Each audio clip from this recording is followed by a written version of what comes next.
2 Kings 12. In the 7th year of Jehu, Jehoash became king, and he reigned 40 years in Jerusalem. His mother's name was Zibiah of Beersheba. Jehoash did what was right in the sight of the Lord all the days in which Jehoiada the priest instructed him. But the high places were not taken away, the people still sacrificed and burned incense on the high places. And Jehoash said to the priests, "All the money of the dedicated gifts that are brought into the house of the Lord, each man's census money, each man's assessment money, and all the money that a man purposes in his heart to bring into the house of the Lord, let the priests take it themselves, each from his constituency, and let them repair the damages of the temple, wherever any dilapidation is found." Now it was so, by the 23rd year of King Jehoash, that the priests had not repaired the damages of the temple.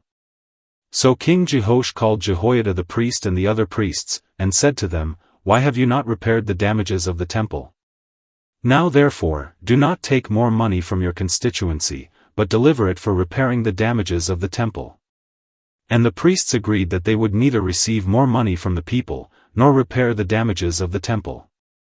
Then Jehoiada the priest took a chest, bored a hole in its lid, and set it beside the altar, on the right side as one comes into the house of the Lord, and the priests who kept the door put there all the money brought into the house of the Lord.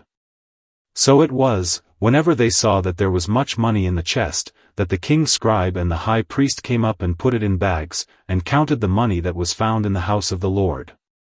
Then they gave the money, which had been apportioned, into the hands of those who did the work, who had the oversight of the house of the Lord, and they paid it out to the carpenters and builders who worked on the house of the Lord, and to masons and stonecutters, and for buying timber and hewn stone, to repair the damage of the house of the Lord, and for all that was paid out to repair the temple. However, there were not made for the house of the Lord basins of silver, trimmers, sprinkling bowls, trumpets, any articles of gold or articles of silver, from the money brought into the house of the Lord. But they gave that to the workmen, and they repaired the house of the Lord with it. Moreover, they did not require an account from the men into whose hand they delivered the money to be paid to workmen, for they dealt faithfully. The money from the trespass offerings and the money from the sin offerings was not brought into the house of the Lord. It belonged to the priests. Hazael king of Syria went up and fought against Gath, and took it. Then Hazael set his face to go up to Jerusalem. And Jehoash king of Judah took all the sacred things that his fathers, Jehoshaphat and Jehoram and Ahaziah, kings of Judah, had dedicated, and his own sacred things, and all the gold found in the treasuries of the house of the Lord and in the king's house, and sent them to Hazael king of Syria. Then he went away from Jerusalem. Now the rest of the acts of Joash, and all that he did, are they not written in the book of the Chronicles of the kings of Judah? And his servants arose and formed a conspiracy, and killed Joash in the house of the Millo, which goes down to Silla. For Jozachar the son of Shimeth and Jehozabad the son of Shomer, his servants, struck him, so he died. And they buried him with his fathers in the city of David. Then Amaziah his son reigned in his place. 2 Kings 13. In the 23rd year of Joash the son of Ahaziah, king of Judah, Jehoahaz the son of Jehu became king over Israel in Samaria, and reigned 17 years. And he did evil in the sight of the Lord, and followed the sins of Jeroboam the son of Nebat, who had made Israel sin. He did not depart from them. Then the anger of the Lord was aroused against Israel, and he delivered them into the hand of Hazael king of Syria, and into the hand of Benhadad the son of Hazael, all their days. So Jehoahaz pleaded with the Lord, and the Lord listened to him, for he saw the oppression of Israel, because the king of Syria oppressed them. Then the Lord gave Israel a deliverer, so that they escaped from under the hand of the Syrians, and the children of Israel dwelt in their tents as before. Nevertheless they did not depart from the sins of the house of Jeroboam, who had made Israel sin, but walked in them, and the wooden image also remained in Samaria. For he left of the army of Jehoahaz only 50 horsemen, 10 chariots, and 10,000 foot soldiers, for the king of Syria had destroyed them and made them like the dust at threshing. Now the rest of the acts of Jehoahaz, all that he did, and his might, are they not written in the book of the Chronicles of the kings of Israel? So Jehoahaz rested with his fathers, and they buried him in Samaria. Then Joash his son reigned in his place. In the 37th year of Joash king of Judah, Jehoash the son of Jehoahaz became king over Israel in Samaria, and reigned 16 years. And he did evil in the sight of the Lord.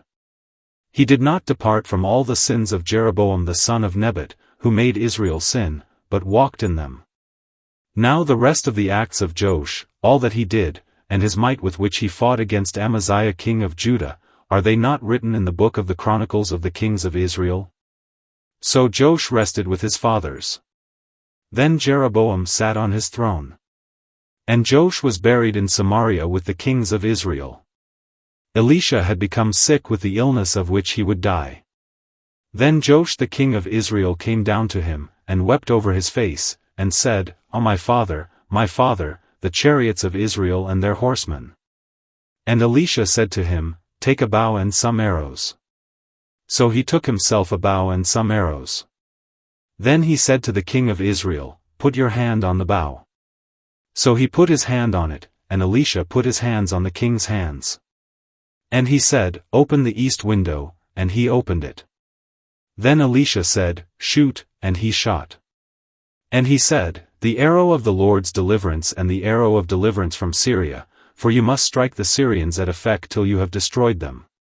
Then he said, Take the arrows, so he took them. And he said to the king of Israel, Strike the ground, so he struck 3 times, and stopped. And the man of God was angry with him, and said, You should have struck 5 or 6 times, then you would have struck Syria till you had destroyed it. But now you will strike Syria only 3 times. Then Elisha died, and they buried him. And the raiding bands from Moab invaded the land in the spring of the year. So it was, as they were burying a man, that suddenly they spied a band of raiders, and they put the man in the tomb of Elisha, and when the man was let down and touched the bones of Elisha, he revived and stood on his feet. And Hazael king of Syria oppressed Israel all the days of Jehoahaz. But the Lord was gracious to them, had compassion on them, and regarded them, because of his covenant with Abraham, Isaac, and Jacob, and would not yet destroy them or cast them from his presence. Now Hazael king of Syria died. Then Benhadad his son reigned in his place. And Jehoash the son of Jehoahaz recaptured from the hand of Benhadad, the son of Hazael, the cities which he had taken out of the hand of Jehoahaz his father by war. 3 times Joash defeated him and recaptured the cities of Israel. 2 Kings chapter 14 verses 1 to 22. In the 2nd year of Joash the son of Jehoahaz, king of Israel, Amaziah the son of Joash, king of Judah, became king. He was 25 years old when he became king, and he reigned 29 years in Jerusalem. His mother's name was Jehoaddan of Jerusalem.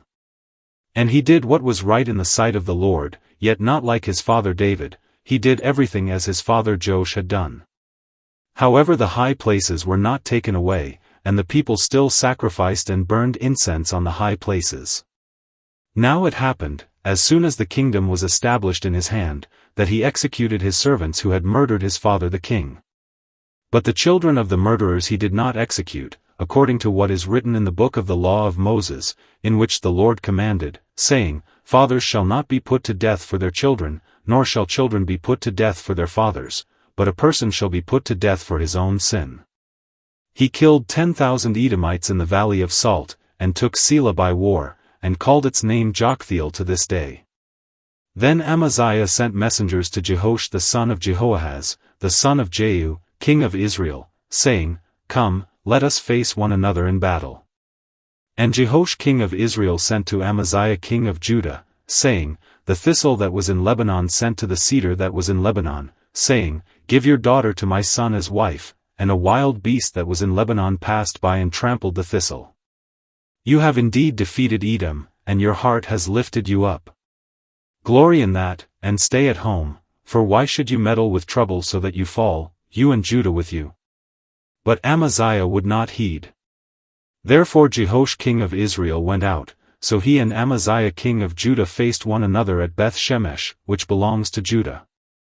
And Judah was defeated by Israel, and every man fled to his tent. Then Jehoash king of Israel captured Amaziah king of Judah, the son of Joash, the son of Ahaziah, at Beth-Shemesh, and he went to Jerusalem, and broke down the wall of Jerusalem from the gate of Ephraim to the corner gate, 400 cubits. And he took all the gold and silver, all the articles that were found in the house of the Lord and in the treasuries of the king's house, and hostages, and returned to Samaria. Now the rest of the acts of Jehoash which he did, his might, and how he fought with Amaziah king of Judah, are they not written in the book of the Chronicles of the kings of Israel? So Jehoash rested with his fathers, and was buried in Samaria with the kings of Israel. Then Jeroboam his son reigned in his place. Amaziah the son of Joash, king of Judah, lived 15 years after the death of Jehoash the son of Jehoahaz, king of Israel. Now the rest of the acts of Amaziah, are they not written in the book of the Chronicles of the kings of Judah? And they formed a conspiracy against him in Jerusalem, and he fled to Lachish, but they sent after him to Lachish and killed him there. Then they brought him on horses, and he was buried at Jerusalem with his fathers in the city of David. Acts chapter 25 verses 1 to 22. Now when Festus had come to the province, after 3 days he went up from Caesarea to Jerusalem. Then the high priest and the chief men of the Jews informed him against Paul, and they petitioned him, asking a favor against him, that he would summon him to Jerusalem, while they lay in ambush along the road to kill him. But Festus answered that Paul should be kept at Caesarea, and that he himself was going there shortly. Therefore, he said, let those who have authority among you go down with me and accuse this man, to see if there is any fault in him. And when he had remained among them more than 10 days, he went down to Caesarea. And the next day, sitting on the judgment seat, he commanded Paul to be brought. When he had come, the Jews who had come down from Jerusalem stood about and laid many serious complaints against Paul, which they could not prove, while he answered for himself, neither against the law of the Jews, nor against the temple, nor against Caesar have I offended in anything at all. But Festus, wanting to do the Jews a favor, answered Paul and said, are you willing to go up to Jerusalem and there be judged before me concerning these things? So Paul said, I stand at Caesar's judgment seat, where I ought to be judged. To the Jews I have done no wrong, as you very well know.